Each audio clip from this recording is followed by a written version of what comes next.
नमस्कार, मी वैशाली स्वाद किचनच्या यूट्यूब चॅनलवर तुमचं पुन्हा एकदा स्वागत। आज मी कोबीच्या वड्या बनवलेल्या आहेत। बाहेर पाऊस पडतोय त्यामुळे जरा काहीतरी गरमागरम खायचे मन झालेलं, त्यामुळे मी आज वड्या बनवलेल्या आहेत कोबीच्या वड्या। त्या कशा रीतीने बनवल्यात तर चला बघूया।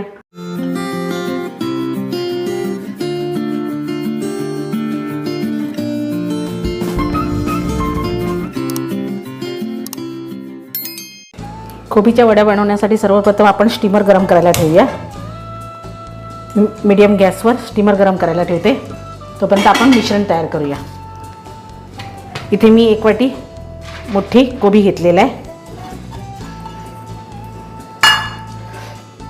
चण्याचं पीठ आहे, हे मी एक मोठी वाटी चण्याचं पीठ घेतलेलं आहे, पण ह्यातलं अर्ध मी पीठ घेणार आहे आणि अर्ध जर पीठ आपल्याला कमी वाटलं ह्यात पातळ झाले तर मग मी नंतर घेणार आहे।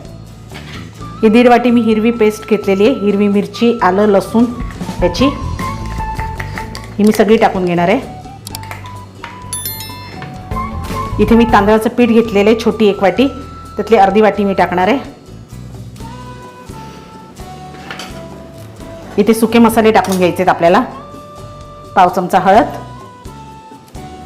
अर्धा चमचा लाल तिखट, अर्धा चमचा धने जिरे पावडर आणि चवीनुसार मीठ। आता हे मिश्रण आपल्याला सगळं मिक्स करून घ्यायचं आहे। ह्याचा एक गोळा तयार करून घ्यायचा आहे आपल्याला, जास्त पातळही नाही आणि जास्त घट्टही नाही, असं आपण जसं चपातीचं पीठ मळतो त्या पद्धतीने आपण हा गोळा मळून घ्यायचा आहे।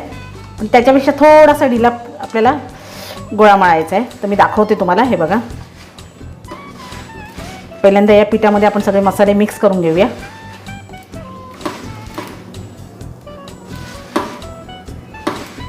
या पिठामध्ये सगळे मसाले मिक्स झालेले आहेत। आता आपण थोडं थोडं पाणी टाकून हे मिश्रण तयार करून घेऊया। बघा, आपलं पीठ मळून झालेलं आहे। आता मी हाताला थोडंसं तेल लावते। ह्याचे 2 भाग करायचे आहेत आपल्याला या गोळ्याचे, हे बघा। आणि ह्याला असा लांबट गोल आकार द्यायचा आहे।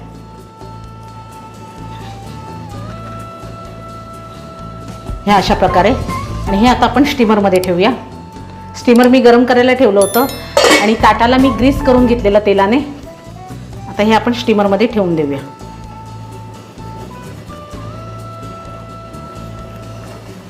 अशा प्रकारे दुसरा पण गोळा आपण घेऊया।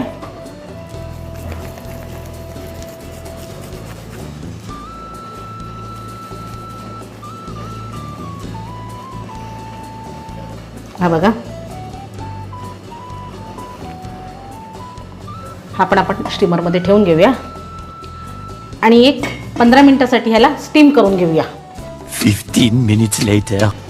आपण बघूया आपले शिजले आहेत का। हे बघा, कलर चेंज झालेला आहे कोबी वडीचा, याचा अर्थ हे शिजले आहेत।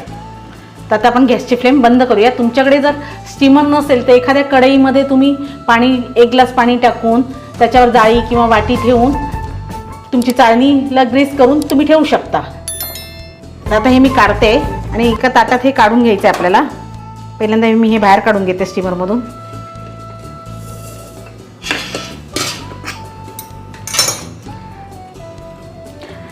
आणि एक 5 मिनिटं आपल्याला पंख्याखाली ह्याला थंड करून घ्यायचं आहे। हे बघा, तर एक 5 मिनिटासाठी आपण पंख्याखाली ह्याला थंड करून घेऊया आणि मग ह्याच्या वड्या पाडूया। 5 minutes later. आपल्या वड्या थंड झालेल्या आहेत। आता आपण ह्याच्या वड्या पाडून घेऊया, पण त्यापूर्वी आपण पॅनमध्ये तेल मी टाकून ठेवलेलं आहे, हे गरम करून घेऊया। हे बघा, गरम करायला तेल ठेवलेलं आहे मी। आता आपण ह्याच्या वड्या पाडून घेऊया। हे बघा,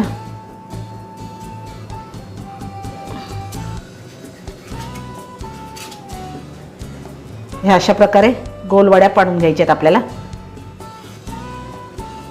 हे बघा, आपलं तेल सुद्धा गरम झालेलं आहे। एक मोठा चमचा मी तेल टाकलेलं आहे। ह्याला आपल्याला डीप फ्राय नाही करायचं आहे, शॅलो फ्राय करायचं आहे। आणि हे बघा, या अशा प्रकारे मी वड्या कापून घेतलेल्या आहेत। आता ह्या आपण तेलात सोडूया।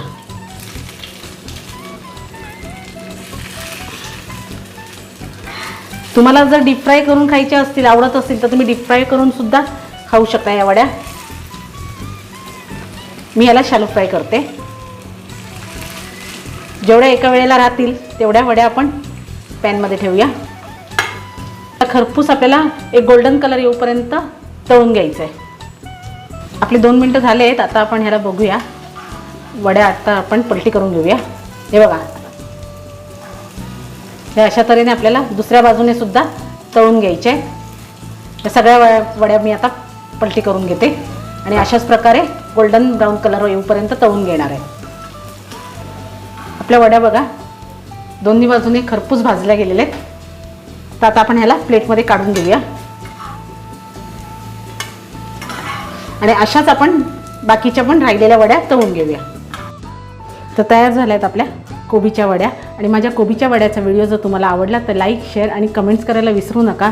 20% लोकांनीच मला सबस्क्राईब केलेलं आहे. बाकीचे लोक व्हिडिओ बघतात पण सबस्क्राईब करत नाहीत. तर प्लीज कमेंट्स करत जा, सबस्क्राईब करत जा, कारण त्यामुळे मला मोटिवेशन मिळेल आणि मी नवीन रेसिपी तुमच्यापर्यंत घेऊन येईन. थँक्यू, धन्यवाद.